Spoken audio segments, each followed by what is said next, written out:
All right, everyone. As I mentioned, we're going to be doing a little bit of an intro into Art Nouveau. So, like I said, we're not going to be able to do the entire unit, which is a block printing unit, but we can do a little bit of the background, kind of give you some general knowledge about Art Nouveau and kind of what the deal is there.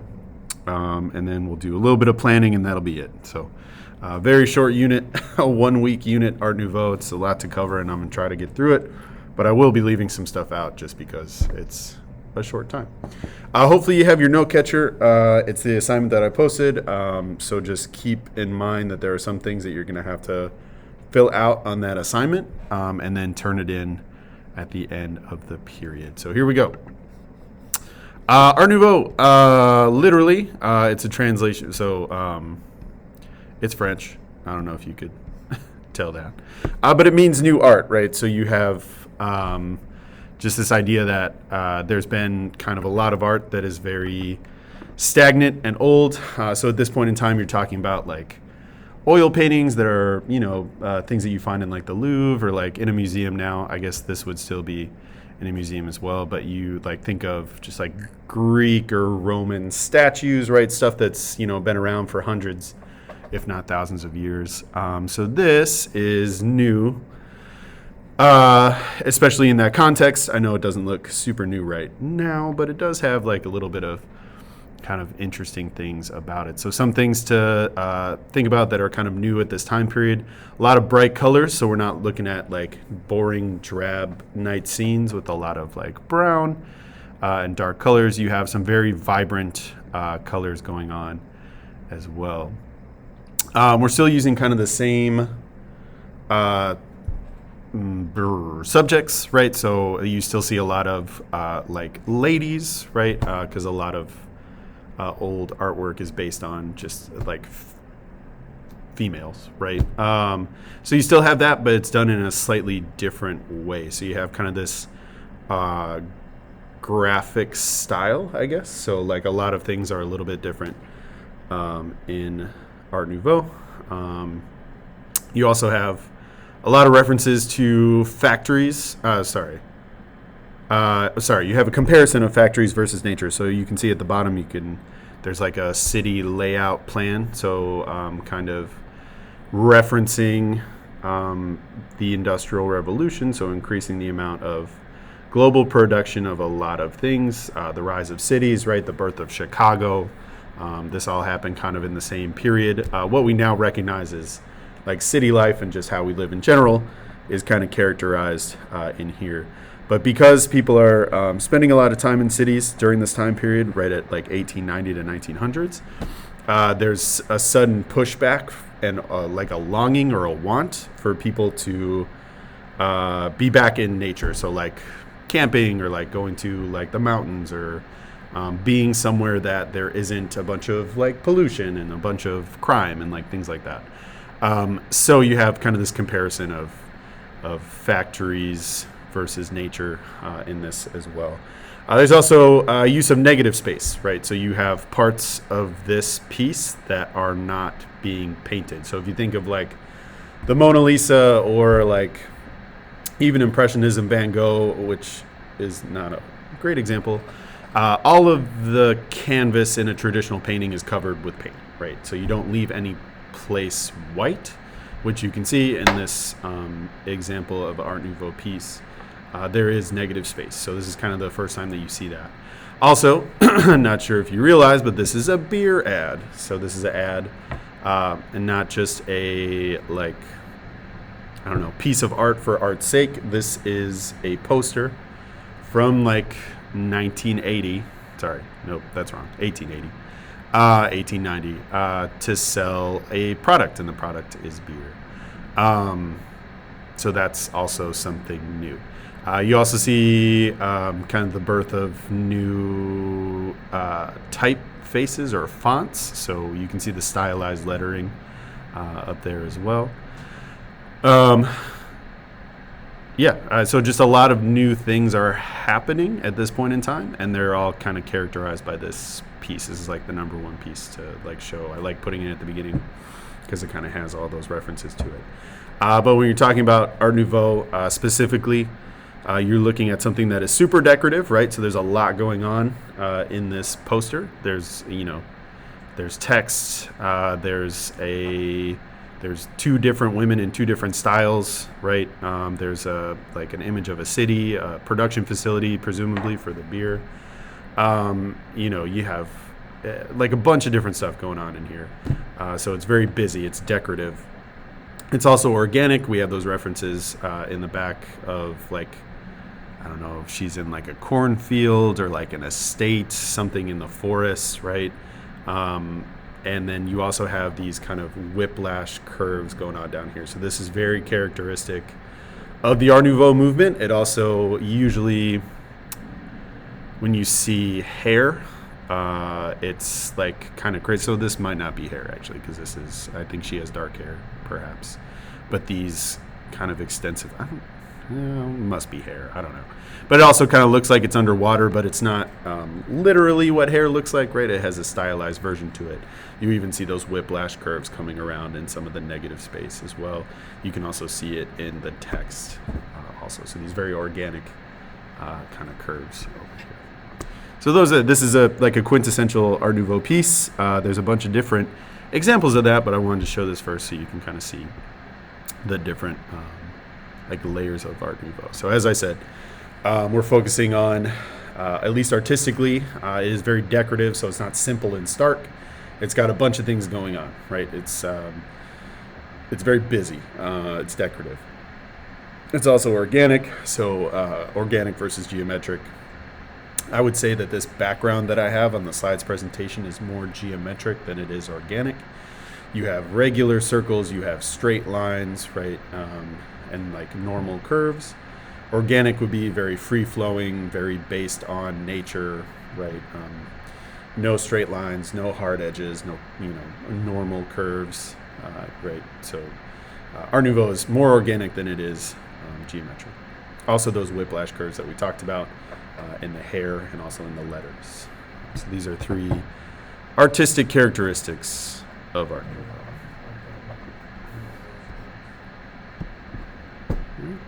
Right. These are some other examples of Art Nouveau. So Art Nouveau wasn't just a two-dimensional art movement. These are all examples of sculpture in different ways, right?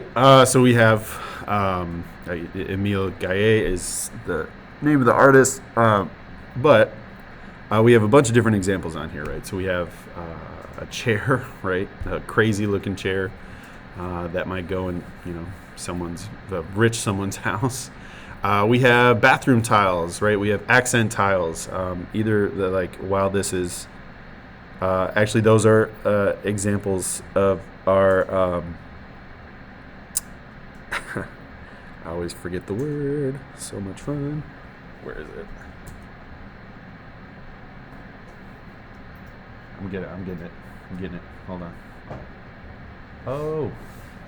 So it's similar to our type of sculpture that we were just working on. This is a relief sculpture, right? So whereas you could see that chair as something more of a sculpture, right? The Metropolitan sculpture, bless you, over there down at the bottom right. These on the bottom left and the top right are examples of relief, right? So they're slightly sculptural, but they're also kind of flat. So they're somewhere in the middle. So they would be classified as a relief sculpture. Something like the lamp over here, as well as the chair, and the Metropolitan, which is the subway stop in France, which has been copied over a few different times. And we'll kind of talk about that as well. But it's a very diverse movement. So it's not just a painting, it's not just posters, it's a lot of different things. These are all examples of Art Nouveau. So you can start to see some of those whiplash curves in there.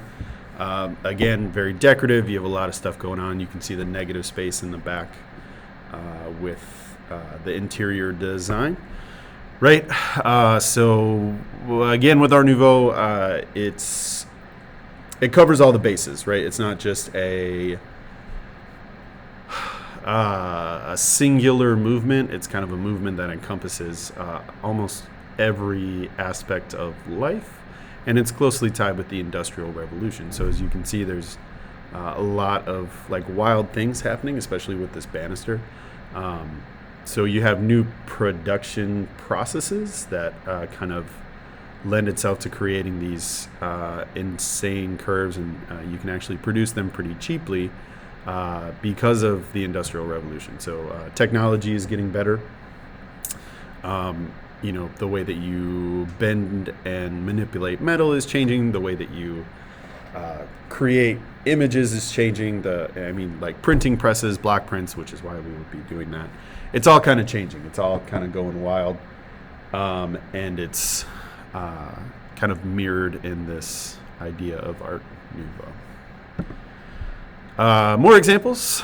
So famous artists, Gaudí, same guy on the right, Gaudí is very famous. He's a Spanish artist. He makes these just crazy, insane buildings and sculptures, and sometimes it's a little bit hard to tell which is which, right? So is that a building? Is it a sculpture? It's kind of like blurring the line in between the two over here.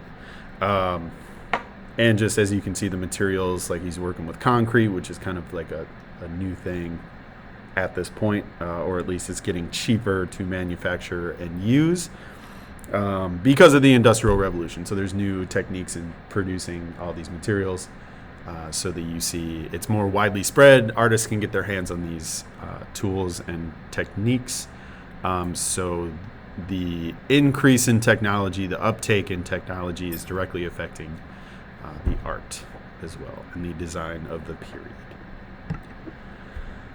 So here's that kind of comparison I was talking about between classic art and Art Nouveau, right? So you on the left you have left and right, same kind of, what am I trying to say? The same subject, right? Almost the same pose, right? But very different depictions of the same subject, right? So on the left you have something that's very traditional, something that's been around for a while. This person on the left that made that painting, no doubt studied under a master, right? And had an apprenticeship, studied for years and years and years, right? Probably had a lot of money to do so, right? Artists are only rich people who can afford the downtime to go to art school, right? That's not something that everyone can do during this time, especially before it.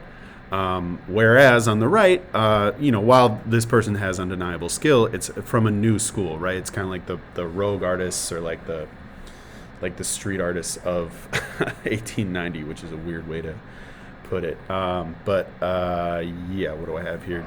Yeah, so it's completely different, right? There's even though you're using the same subjects, it's kind of this cartoonish style, or at least this kind of graphic depiction of traditional things, but it is very stylized, right? So it's not an exact replica, right? No one has a dress that looks like that. No one has hair that looks like that, right? It's stylized, not kind of an exact reproduction.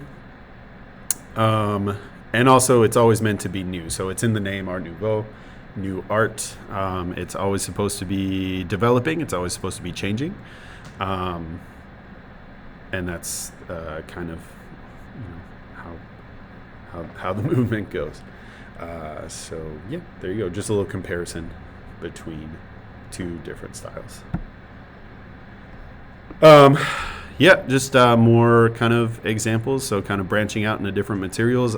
This looks either like it's concrete or plaster. I honestly don't know, but kind of something that looks a little bit more modern, right? So not like a sculpture of a person or a Greek god, or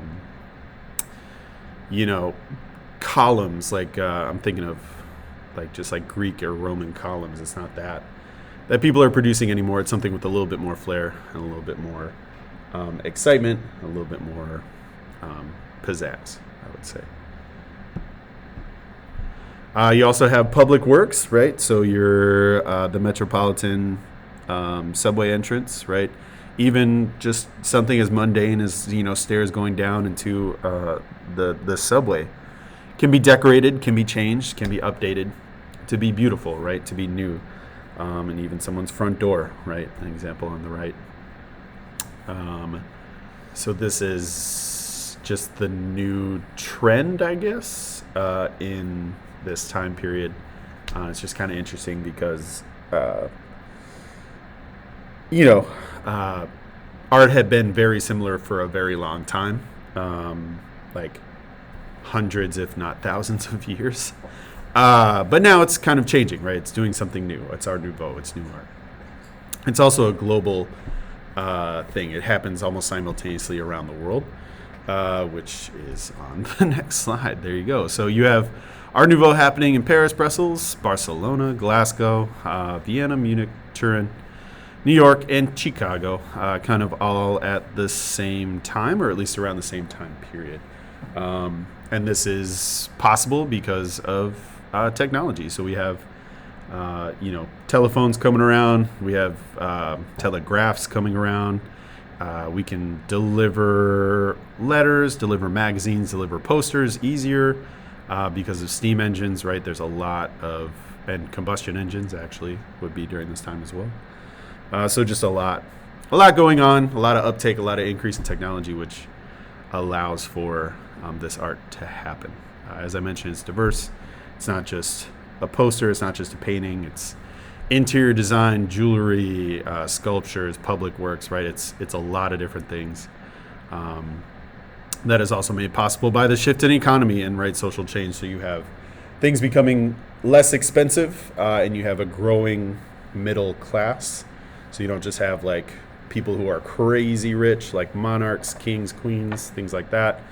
And then just poor people, right? You have kind of this middle class, working class that starts to develop for the first time in history, which is also an interesting portion as well. And as I mentioned, being able to transport people and documents and publications and magazines all over the place makes this movement really blossom. And it really doesn't happen for too long because World War I comes along. And then all of that kind of beautiful public work, new technology is turned towards war instead of, making our world a more beautiful place, right? And it wasn't enjoyed by everyone. I mean, I love Art Nouveau. I have a personal interest in it. A lot of people did enjoy it. It was very fashionable. But there are definitely a lot of people from the time period that really hated it. That one dude said it was a strange and decorative disease. Strong words. Just really wasn't a fan. And also the problem is if you have an art form called new art that is focused on developing and becoming new continuously, it's never going to hold its same aesthetic, right? It's going to change the way that it looks because you can't keep making things new forever and have it all look the same. So the kind of the Art Nouveau movement kind of shot itself in the foot. So there's another thing there. These are more examples. You can see kind of that swirly whiplash curvy hair. Standardization is becoming a thing during this time. Also ads, you can see these are two different ads for the same company. You can see the style is pretty much the same. Let's see, I think I put this one in here because just a microcosm. You have, I guess, it's just an interesting depiction. You can see kind of the similarities in the hair, right? So two different people, but the hair and the whiplash curving of the hair, the kind of background busyness, the decorative nature of the image, right? It's all very similar, right? Even though they're two different ads. I think so. So I think JOB is a cigarette company during this time. They're also working on standardizing everything, right? And one of those things is nicotine products or cigarettes, which are now coming in a pack and not like you're not rolling cigarettes. You're buying a pack of pre-rolled cigarettes, which is just not that I would recommend that, but it's an example of how everyone's life is becoming standardized, right? So before this, you have products here, I'm going to skip ahead real quick. So you have products like bicycles, right, that are just coming around in the 1890s. But up until this point, you have one mechanic or you have one blacksmith making a bicycle. And like, I'm sure it'll be very nice and very, beautiful, but if something breaks on that bicycle, you have to take it back to the guy that made it and have him fix it. Whereas if you have a motorcycle, I'm sorry, well, there were motorcycles too, but if you have a bicycle that's standard, right, it has standard parts, you go out and you buy a new part for the bicycle and you can fix it yourself, right?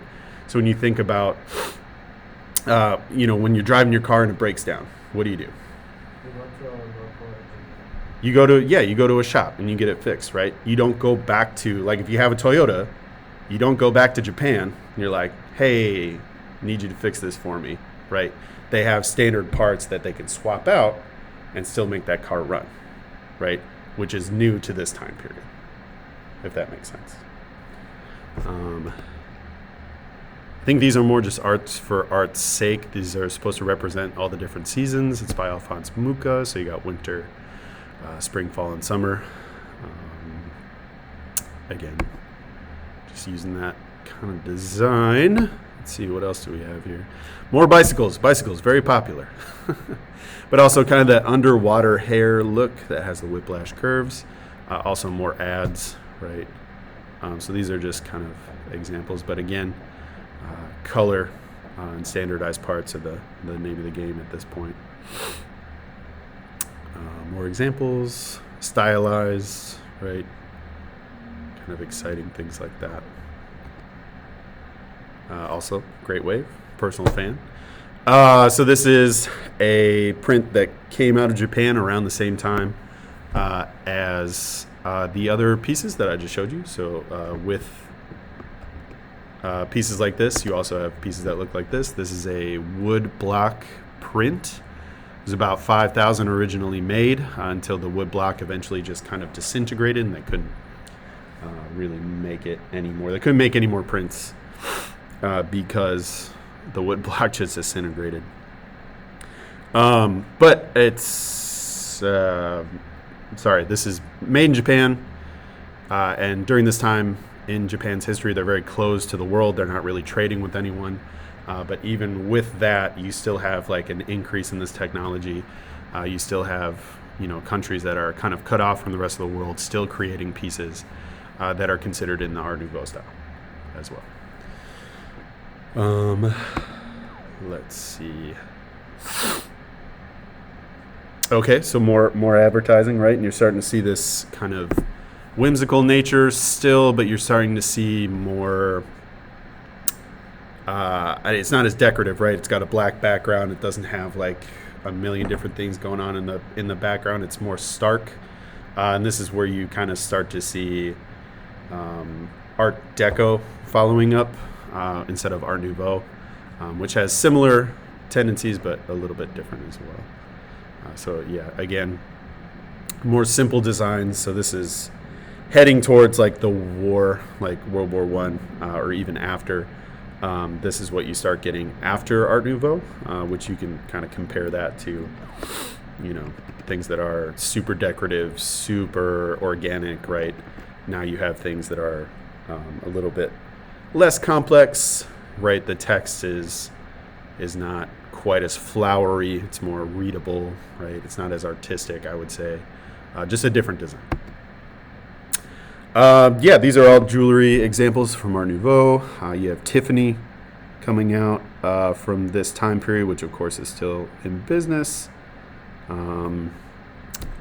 Just like some very intricate, very busy, very decorative pieces, still organic, right? And I believe this is the last slide, but you also have kind of design that kind of endures to today and is still around in Chicago. So we have the Metropolitan was the original one that I showed you, which is the subway entrance. This is the Metra, so a little funny play on words there. Entrance looks like right on the Magnificent Mile, right by the lake, but kind of the same design that we looked at before. You also see that in the Red Line entrance over here by Chicago. Just kind of aftershocks or after images or enduring design that still is in use in Chicago presently. So there you go. I believe that is it. How we doing?